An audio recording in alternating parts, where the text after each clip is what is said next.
Welcome back to the Discmania Challenge Day 2. And Day 1, if you haven't watched, I'll give you a chance to not spoil it for yourself. 3, 2, 1. It wasn't good. I shot 4 over par with this bad boy, and that was like 968 rated. I didn't feel great about it, and I have been shanking a lot of shots this whole week, and I've been focusing on making good content, not necessarily on playing the best disc golf, unfortunately. So today, something that has helped me in the past that I don't know if it's smart to do on a Pro Tour course is really limit my bag. Yesterday, I went through my round and I used 14 different discs in this bag to play the round, not including my putting putters. So today, we're gonna limit that to 7, half the discs. And if I ever do have to pull out a different disc that I'm not noting right now is one that I'm going to be allowed to throw, that disc will automatically be added to the 50K subscriber giveaway. So subscribe. I think we can get there in this video. If you see less than 50K in my subscriber count, hit that little subscribe button, please. That being said, the 7 discs that we're going to be throwing today, besides the putting putters, are going to be my PA3, the Banana Butt PA3. I'm bringing all the discs though because you don't want to be caught out on a Pro Tour course in case I'm in a weird situation, but that's why there has to be a consequence. And whichever the exact disc is goes in the giveaway, because this is my last Pro Tour event of this year, and feels kind of like a fun little punishment. I do also have some sponsor obligations. Need to have at least 1 infinite disc in the bag and 2 finish line discs. Of course, they'll still be in the bag, but it doesn't feel right to not throw them. So we'll at least have my chicane and the Era, which I think the Arrow will replace a couple other discs that I threw yesterday in its place. And then we have Scepter and Emperors. I'm deciding whether I want 1 or 2. And I think I'm gonna take both my straight to stable one and my overstable one. See, I only throw this on like water shots, and I bet I can make this one work or just keep it safe. So we're actually not gonna do this one. Instead, I think Wraith and Cap Wrap, because I do need some super beef. And the Cap Wrap will work, just not on super long shots. So I think we're going P3, Chicane, Era, Scepter, Cap Wrap, Wraith, Glow Halo Emperor. And this is the whole bag for the Pro Tour today. Not going to be the easiest. I don't have too much time to warm up, to be honest with you. Oh man, I really think this one should go in, but I'm not. No, it's okay. All right, well, that being said, now I've got a little crying baby in about 20 minutes to warm up. Crazy heat index today, so I'm gonna try and keep hydrated. Hey, Bogey, can you say bye? There it is. So I got something to tell you. Oh gosh. Yesterday was really bad, obviously. 4 over par, 968 rated. I appreciate that. But I realized I went back through my round and I used 14 discs besides my putting putters. Okay. So today I'm limiting it to 7. 7? Oh, okay. Splitting it in half. I like we have to shoot better than 4 over. I figured if this is a content week anyways, we might as well make this a little challenge. 3 over is a win today. We can do it. 11-10 That's what my MPO card. It's a little first on the 10. On the tee, on the 10, my goodness. First on the tee from St. Paul, Minnesota. Please welcome Anders Lind. Let's go, Anders. Come on, bro.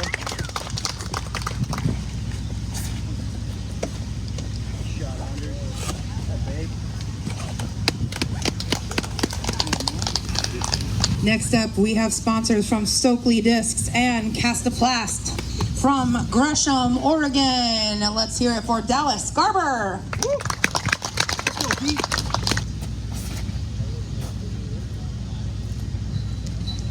Yeah.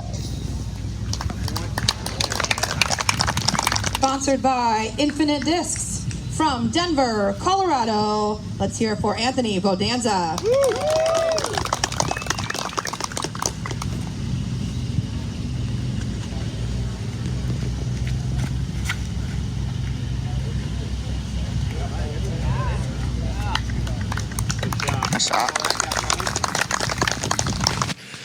Day 2, Dark Ding Dong is back, or whatever I should be called based on how this tournament's going. I started out with a solid tee shot, and all I have to do is shoot 3 up or better with just 7 discs, which actually did help my focus a lot during this round, which we'll talk through as we get through this round.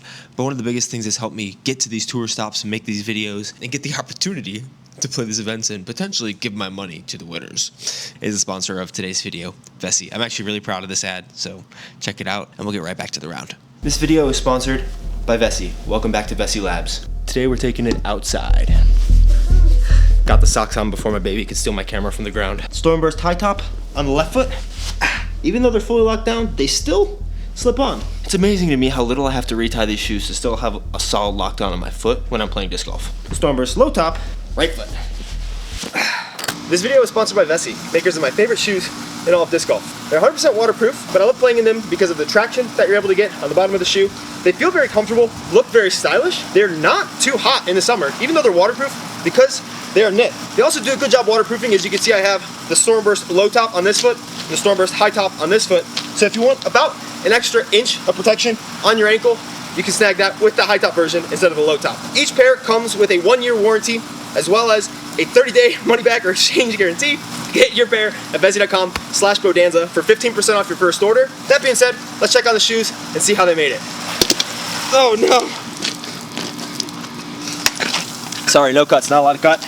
Some did definitely drip down the side, but the main part of my foot is nice, especially where the water wasn't directly running down. Here is the high top. This one dripped down a little bit more as it was right in the line of fire for my wife, but very good. Dryness, just don't have someone spray you with a hose into the bottom of the shoe and you'll be good. Going into it, no, I don't have them on anymore.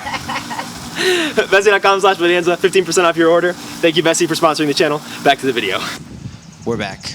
I threw my Glow Halo Emperor off the tee, and as you'll see, I'm not really throwing too many discs today, but I have my Era in hand because I'm about 340, 350 out. I think I could just pick up that Emperor and chuck it on a forehand, but I decided to throw the Era instead and turn it over. I just don't want to go be like I did the first day and just kind of overturn it too much, and so I probably err a little bit too much on the let's not turn it enough side, and it gives me a putt from inside circle too. Not too mad about it. These are all the discs that I'll be bagging today. I actually closed up the bag so I wouldn't tempt myself too much by taking out other discs and having to put them in the 50K subscriber giveaway. However, I will, no matter what, put something from my bag in that giveaway over the course of this tournament. You'll see. But we have a putt from about 50 feet. I was a little afraid because it was right to left, and I knew that I put on a little hyzer. If I put it in the air, I thought it could run away on me. Still kind of runs out to 18 feet, which is not a bad first. Missed circle 2 putt for birdie. Still runs out That to means 18 I can feet. shoot the exact same bad round, and I already win this challenge because I have 2 strokes up on myself yesterday. That's a win. I did not play well on day 1, and I can play the exact same for the next 17 holes and still win this challenge, which is a pretty big W, honestly. I got to take the easy wins where I can get them. Hole 2 here is a pretty sweet 750-foot par 4. I end up throwing a pretty decent shot today. I think a little bit better than the first day, but I do get stymied a little more behind some trees. I'm throwing a little low as it's coming out of the hand. Also, just so you guys know, I'm trying to do this all in one take. I'm driving back to Denver from Des Moines tomorrow, so I'm just kind of getting some videos finished up before I pack up the Airbnb and make the drive. I'm deciding to throw the same Emperor. I was between that and the Wraith, maybe the Era, but I was about 360, 380 out, and I throw that. I think it's the right disc. I just didn't throw it flat enough. I'm really having trouble throwing up and down hills if I'm having to run up on a hill or on a side hill. I think it's kind of how I like crunch into my front side on my form. It's not super conducive to throwing well on hillsides, which is something to work on. But I give it a really sick bid from 80, 90 feet, and I almost do it. I almost make the birdie, which would have been pretty sweet on hole 2, especially since I missed the circle 1 putt there yesterday. But I do again leave myself about an 18 to 20 foot comebacker, which I'm able to put away, and I start even par through 2 holes, which is pretty solid. I kind of threw away a shank job and then a bad upshot OB on this hole yesterday, so all I'm trying to do is correct and not throw the backhand. Instead, I'm throwing the forehand with my scepter and just trying to give it a touch of turn out of the hand, but I end up staying a little bit too leaned right on the tee pad, and it comes out hyzery, which isn't early hyzer, but not bad. I actually have a putt from about 45 feet, a wide straddle, and there's kind of a branch that you can't really see blocking, just a normal straight putt, so I'm having to do a little anhyzer around it, and with that wind, I kind of just get it up in the air, and it just takes it. I never really put it on anhyzer, even though it felt like it was coming out anhyzer. I think I just popped the nose up instead of throwing anhyzer, and it causes that to happen. I was a little timid on that putt. I hit a lot of chains, but never really deserved it. You hit band? Yeah. That's sick. And off the tee, Bradley just throws this saucy putter turnover. Bradley Williams, the last person on the card who we didn't get captured off the T1, but he nails the band. And the guy on that basket for the spotter for the whole weekend had just apparently a wad of cash in his pocket. Luckily, he stayed safe during the whole tournament. But I don't know if anyone ever aced that one. Brad almost took the money from him. I end up just throwing my Glow Halo Emperor, which is a little straighter than the Emperor I threw on day 1, where I knew I could trust it on a little turn over the water, but I just wanted to keep this one safe. This isn't really a super important birdie hole to me. I kind of pitch up with my pink banana butt PA3, and I sauced it a little bit. It was a little bit long, but not too long. Pretty much just the edge of bullseye. Pretty easy circle 1 putt to tap in, and we're going to the hive, baby.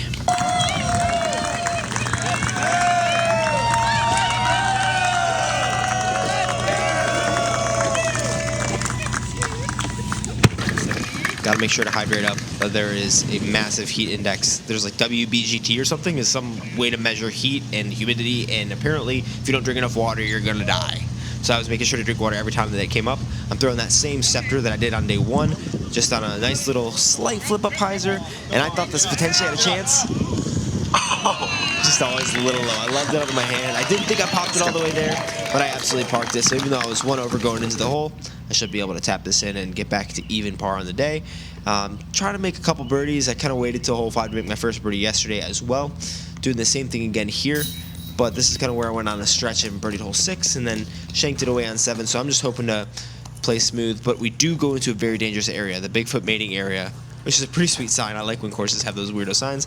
And I'm taking my Emperor today instead of the Roman, because I'm not throwing the Roman. I threw the Roman as the only disc. That's like the only time I've thrown it this whole week was on this hole yesterday, and it was fine. I just turned it over a little too much. So I'm taking my Emperor, which is a little faster and a touch more stable, really crank it over. But I was thinking it would flex out really nice, but I think the wind, as you can see, it's right to left on the tee pad, just kind of held it over, because when you throw it on that angle, it turns into a headwind, and I'm a little more right than I thought. One of the spotters gave me a flag to give to the other spotter, so I thought that was the most opportune place to put it. And now I just have kind of a putter turnover. I could try to throw a little forehand, but I smash my drive and I get really up here. And this is kind of the problem with not playing too many practice rounds or getting to know the course super well. I thought I threw it really good, but there's a little headwind. I think it just stopped it up. So I have a circle 2 look, and I can still make birdie and try to get the birdie train rolling. Again, I'm not trying to shoot any crazy hot scores. I'm just trying to play my game and be consistent. That was close. My putt's coming out really hyzery today. The putt isn't feeling as good today as it was on day 1, or as good as it has been in a while. Inside the circle, it's still feeling relatively clean, and I'm able to clean up all these pars. But hole 7 is 345 up the hill, and I really like this hole. It's a generous island. You have to be able to throw it probably about 400 feet to feel comfortable to get up there. And I'm just taking my Wraith instead of the Emperor that I shanked yesterday, and just trying to throw it on a touch of hyzer and really just kind of boost it up there. But I don't really throw it.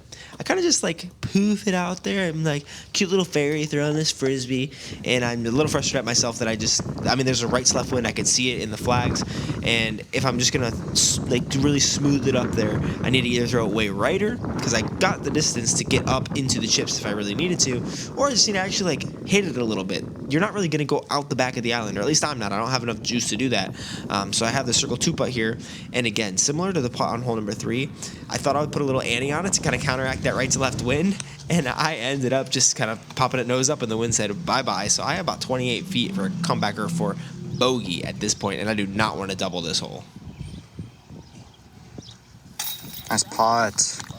Putt's still feeling relatively clean, especially when it's kind of across the wind. I'm able to kind of leave it high and let it drop into the chains. Hole 8, I took a bad bogey yesterday, so I'm just trying to throw it down the middle. Instead of throwing my Wraith, I am throwing this Emperor. It's a ripping headwind, so I just throw it flat at the basket, let it drift a little bit, let it fade. It's a little high, isn't really like kind of pushing down the hill as much as you need to, but I did pin this position, which has never been in for the Des Moines Challenge, maybe, or the Discmania Challenge. So I'm just kind of pitching this up. Not really giving it a bit. I just want to kind of pitch it next to the base because I'm 100 feet out, so not really a point when there's a runoff. I do a pretty decent job. Sometimes in my head, I'm like, maybe this goes in, which is, I should really just aim for a point on the ground 10 feet in front of the basket and then shoot it there. Hole 9, we're not going to talk about it too much. I shanked my Wraith. I don't know why. I have the error in the bag that I'm allowed to throw today, and I threw it really well and got a birdie yesterday. No spoilers, but maybe something similar happened on the 3rd day. But I end up getting a bogey here because I decided to try to be cute and throw the Wraith. Kind of silly decision. But the good news is hole 10 is a pretty simple par 4. I'm 2 over, so I can still get one more bogey or a couple bogeys and some birdies. But hole 10 is this is a par 5, excuse me. It's definitely a birdie hole. As long as you get out that gap, if you get to this tree or around this tree, you just have an easy forehand in, and then you're putting at the basket. This is pretty routine. I don't know what this hole played on the weekend, but it had to likely be the easiest hole, I would believe.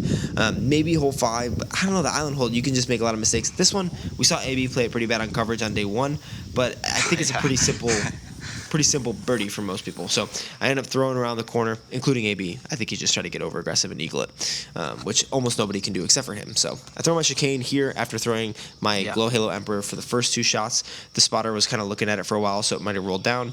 And I shanked this so bad. Yeah, Brad says, just when I was going to say that we're so good at this hole, I miss a putt from freaking 10 feet when everyone else is parked. I had by far the best second shot. I threw it to a great position. Unfortunately, literally what was in my head is in our practice round with Silas. I'll tell you in a second. I have to talk about these towels first. So nice, so cool. I just missed a 13-foot putt. I don't deserve something this luxurious.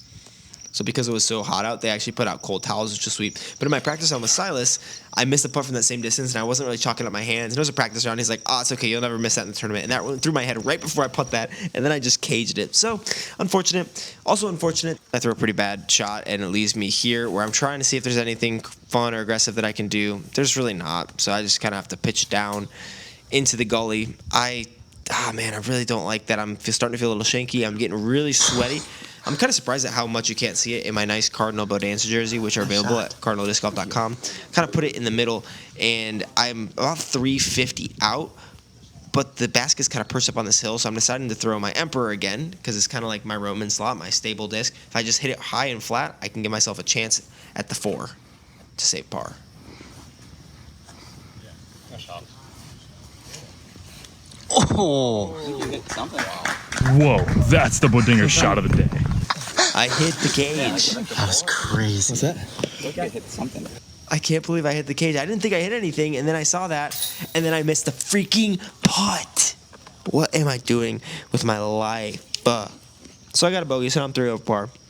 Things are not going well in the Bonanza disc golf department. They're going good in the Bonanza disc golf video department, but this is Bonanza disc golf right now, and that's not ideal. I changed my shirt actually, as you can see, on hole 12. I brought a second shirt, which I think was a pretty smart play because I'm not a big guy, but I'm a sweaty guy. I sweat a lot.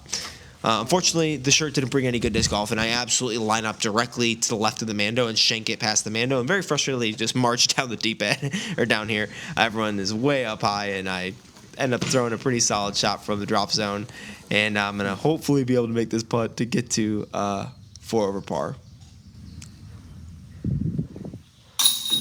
Which I do. So, sitting at 4 over par. Now I need a birdie in the last 6 holes in order to get myself to 3 over so that I beat my score from yesterday with half of the discs. The Wraith is a great place to start on this forehand, and it was probably about a foot off from being absolutely perfect and parked. Unfortunately, I have this long circle 2 look, but I'm in send it mode right now, and I really want to get this birdie. I want to make sure that I still have some sort of highlight from the round. It was pretty close. Also, say hi to Diste. She was kind of hanging out caddying. Oh, wait, did I skip that? I don't think wait, what the heck? Maybe that's coming up next. This is insightful commentary right here, guys. Oh, yeah, there's Diste. Also, killer round, final round. I think she shot over 1,000 rated for a final round, 10-13. So big shout out to her. Hole 14. This hole is really, really tough. Also, the highlight, I did get one because I hit the cage on that shot. But this hole, we had a big old headwind, so I'm just throwing this kind of slight hyzer with my Emperor, and I actually throw a pretty solid shot. I've been throwing this a little better as I'm trying to slow down a little more. And I get off the tee, but I'm pinched off a little bit on the left side. Brad, who Taylor's caddying for him, he literally goes, "You're not going to like what I'm about to do." And he almost absolutely pipes it. And this is what our conversation looks like. I basically only had this forehand spike hyzer. I don't have a ton to lose. Yeah. Exactly. That's the how much to lose part. And that's kind of how we were feeling at this point. So Brad was giving me a little bit of some bad advice. I was thinking about kind of throwing this over the top. There's so much OB. And then I kind of look, and if I throw something that kind of starts flat or turns, I can actually like flip something around the gap and shape it. But it's not going to be super ideal. So I decided to throw the Wraith. I was between the Wraith and the Era, but the Wraith is just a little fast. And if I pop it, I can actually hit this gap. And I throw the best shot that I think I could have.